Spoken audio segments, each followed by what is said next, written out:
El primer tema importante que vamos a tratar hoy es sobre la ética plasmada en las organizaciones o mayormente conocidas como el mundo empresarial, pero tocando el tema desde un mal manejo administrativo que han generado pues estas organizaciones y definiremos esto como antiético, concepto que definiremos más adelante.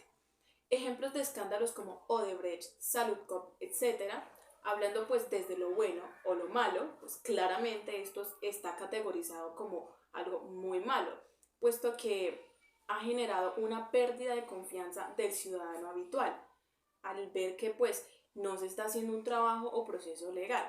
Si se supone que se está haciendo un control y seguimiento correcto para evitar este tipo de fraudes precisamente que perjudican pues a una comunidad muy grande, por eso las personas comenzaron a evaluar este comportamiento poco ético de las organizaciones empresariales que pueden estar existiendo en muchas otras más entidades, pues, pero aún no han salido a la luz. Puede ser difícil entender la ética desde la posición que se tenga sobre el tema. Claro, es un tanto complicado poder entender y poder explicar qué cosas se consideran buenas y malas conductas, teniendo como base que pues lo ilegal se refiere a que se está cometiendo un acto antiético, pero aún así pues existen temas que se consideran legales y pues aún así son conductas antiéticas. Por eso en este video vamos a observar algunos ejemplos de actos antiéticos que nos van a permitir entender mucho mejor o a mayor profundidad pues esta diferencia. Ejemplos antiéticos. De acuerdo a una encuesta que se realizó a ejecutivos y directivos de una organización, el 82% admitían que hacían trampa cuando jugaban golf y el 72% pensaban que al hacer trampa tanto en el golf como en los negocios era algo común. Es importante entender que de acuerdo al anterior ejemplo, pues el hecho de que una acción esté normalizada para la sociedad no significa que deje de ser un acto malo o antiético. Por eso es importante tener en claro el concepto de ética y moral para poder evaluarse de si realmente lo que se comete pues es un acto bueno o es un acto malo. ¿Qué es la ética? Bien, la ética es una rama de la filosofía que estudia desde la razón a la moral, la virtud, comportamientos, deberes y el buen vivir del ser humano. Nosotros normalmente entendemos a la ética como ese conjunto de reglas que debes seguir y saber sobre lo bueno y lo malo. Pero no, la ética pues estudia, evalúa y se encarga de hacer entender el comportamiento del ser humano en grupos sociales y organizaciones empresariales, o sea, desde la parte del trabajo y desde lo social. Es la que se encarga de explicar las cosas desde lo que es y cómo tiene que ser, aprobando y pues desaprobando dichos comportamientos frente a una base que se tiene como conducta correcta o como lo ideal. Esta base es mediante unas reglas o códigos estándar. ¿Qué es la moral? La moral es el conjunto de normas que se encargan de evaluar y juzgar el comportamiento del ser humano, desde su parte práctica, o sea, pues desde la acción que realice, basada igualmente pues en unos códigos o reglas las cuales debe cumplir sea cual sea el daño que este mismo acto le deje, pues como consecuencias o como beneficios. Por ejemplo, estas reglas pueden ser el código moral de los 10 mandamientos. La moral ya viene desde la parte individual, porque pues es algo que el ser humano construye de acuerdo al ambiente exterior en el que ha sido rodeado, en el que ha nacido. Y que este mismo se encarga de una parte pues de juzgar y la otra de valorar los actos propios que se consideran éticos o antiéticos. La ética y la moral pueden llegar a considerarse lo mismo, pero pues no es lo mismo. se diferencian en que una opta por juzgar y evaluar desde la parte teórica, pues en este caso la ética, y la otra desde la parte práctica, o sea, la moral. La moral ocurre en lo cotidiano, en la actuación que yo hago desde lo bueno o lo malo, y pues la ética se encarga de estudiar y hacer una reflexión de ese comportamiento. O sea, ambas son como el saber teórico práctico de la moral, ambas tienen que ver, o sea, están relacionadas. Ahora vamos a hablar de los enfoques de la ética empresarial. La primera es la ética utilitarista. Bien, en esta situación se toman decisiones solamente teniendo en cuenta que los resultados pueden ser afectados económicamente de manera positiva o de manera negativa, dejando esto pues como tema principal y que obviamente su propósito es claramente sacar el mayor provecho posible y no tener tantas pérdidas económicas. Este por su parte pues también se encarga de generar una voz de fuerza para la eficiencia que lleven los trabajadores, o sea, para que puedan aumentar la productividad de los mismos. Segundo, ética de los derechos. Esta es la que se encarga de defender todos aquellos derechos que como ser humano le pertenecen, proteger y respetar, pues desde la parte individual, es decir, o sea, desde mi ser, o sea, yo. Pero esta tiene pues un lado negativo, desde la parte de las organizaciones empresariales, debido al ambiente laboral excesivamente legal que se vuelve, por lo que esto pues puede generar una baja de productividad y eficiencia en los trabajadores. Tercero, ética de justicia. En esta situación se imponen las reglas por encima de toda obligación, de forma justa y de forma coherente. Esto se usa en ocasiones en las que la persona que tiene mayor poder sobre otros trabajadores, pues considera que el pago no está siendo el adecuado o muy mínimo para el trabajo asignado para cada uno de ellos, por lo que decide aumentarle un porcentaje a este, o sea, aumentarle un porcentaje más al salario devengado.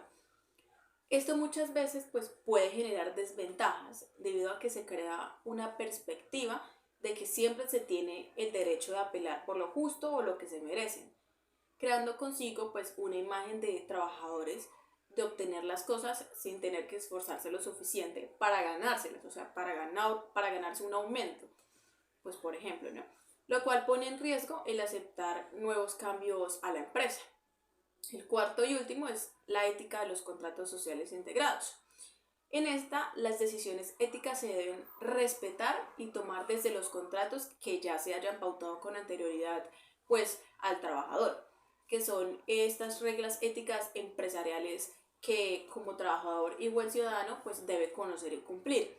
Estos contratos vienen con unas pautas o guías para poder cumplirlas de forma correcta. En conclusión, ¿qué postura ética adoptan malos empresarios? Pues bien, normalmente las organizaciones optan más por llevar una ética utilitarista, puesto que esta les brinda una confianza en que van por un fin económico, generando pues ganancias y tomando el riesgo de que este resultado pueda llegar a ser positivo o pueda llegar a ser negativo. Pero actualmente, debido a los cambios sociales ético-morales que ha tenido el ser humano, pues las empresas u organizaciones han optado por cambiarse a una ética de justicia, puesto que estaba más desde una parte individualista, en donde los trabajadores y gerentes superiores pues pueden garantizar una protección y apelación tanto de los derechos como de las libertades que pueden tener cada uno de ellos. Claramente tomando recursos utilitaristas que también pues pueden aumentar tanto la productividad como la eficiencia de los trabajadores y así mantener pues un ambiente laboral muchísimo más sano. Ahora vamos a hablar de las etapas del desarrollo ético-moral. Los valores éticos nuevos deben cumplirse con igual importancia que los antiguos, pero pues esto ya es decisión del ciudadano si como tal convive con los más nuevos o pues se queda con los más antiguos. Esto mismo sucede con las empresas, quienes deciden también qué valores optar pues para el mejor funcionamiento de su entidad. Y estas elecciones son las que los permiten pues situarse en una escala de valores. Una de ellas propone 3 etapas de valores o niveles disponibles como etapas de desarrollo moral. La primera etapa es la preconvencional. Esta proviene de la ética del darwinismo social, pues en donde en ella no hay reglas. ¿Cómo es eso? O sea, pues que sí, la única regla es que no hayan reglas y los perjudicados pues que sean los demás. En esta etapa no hay preocupación por las organizaciones, sino por el interés individual y pues por un interés grupal también. Según Darwin, el ser humano está en una constante supervivencia donde sobreviven los más fuertes y el entorno pues es la naturaleza, o sea, esto que está aquí. Indicativos de la etapa preconvencional. ¿Cuáles son? Primero, sálvese quien pueda. Segundo, el mundo es de los astutos. Tercero, que los demás sean los afectados. Cuarto, el negocio es tener la ventaja de todo. Segunda etapa, es la convencional. En esta etapa, pues aún existe el individualismo, pero esta habla del ser humano desde un comportamiento, pues con otro individuo, con otro grupo de personas, incluyendo pues todos los daños, ventajas y consecuencias que éste traiga consigo, pues aceptándolas. En esta etapa, cada uno actúa desde una etapa individualista, pero con el miedo de que sus límites pues van hasta donde empiecen los del otro. La tercera etapa es la postconvencional. En este pues se alcanza el más alto nivel ético porque se permiten entrelazar y pues tener una relación entre la parte individualista y la parte grupal social del ser humano con otro grupo de personas. Pues en esta se conocen tanto los derechos ajenos y también pues se establecen los límites hasta donde una persona puede llegar, sin intervenir pues también en los de otra persona. Por eso se dice que se tiene un cuidado como en dirigirse a los demás porque se sabe el impacto que esto puede ocasionar en las demás personas. Esto está orientado o dirigido por una base de principios y normas, pero no llegando como al temor de ser castigado pues por cometer un error. Se conoce el concepto de lo que es realmente llegar a ser un ser humano. Como conclusión y para cerrar el tema, es importante que como ciudadanos y personas que pertenecemos a una organización aprendamos a diferenciar la ética de la moral para poder aplicarla de manera correcta en nuestro diario vivir. Que de este modo aprendamos a saber que, aun siendo seres humanos, podemos cometer errores. Claro está que pueden ser juzgados, pero calificados levemente. ¿Por qué? Pues porque ya sabiendo que reconocemos desde dónde viene nuestro respeto y nuestros límites, pues asimismo vamos a tener claro el respeto y los límites de los demás. También saber que como trabajadores depende y funciona toda una entidad por medio de nosotros. Por eso es tan importante aplicar la responsabilidad. Por otro lado, desde la posición de una organización, pues entender que se debe buscar tanto el bienestar de los trabajadores como el de la empresa, para que así como existe un incremento económico, pues también haya un buen ambiente laboral, sí, bajo una ética y una moral correcta, de acuerdo pues a un contrato o pues a un código base que se tenga en cuenta. Muchas gracias.